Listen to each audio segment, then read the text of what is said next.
Nadakpan na ang 22 anyos nga lalaki kinsa usa sa mga responsable sa pagpusil-patay sa 29 anyos nga lalaki sa barangay Campo sa lungsod sa Minglanilla. Gila ang dinakpan nga si alias Kyle, mulupyo sa lugar kinsa nagmaneho sa getaway vehicle. Na-recover sa Minglanilla Police ang motorsiklo nga gisakyan sa duha ka mga suspek. Samtang padayon pang gipangita sa kapulisan ang giila nga si alias Ode, 30 anyos nga maoy gitudlo nga mipusil sa biktima.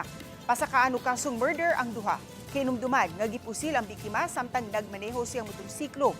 Wala ra hinuon maangol ang 28 anyos nga angkas nga babay nga si alias May.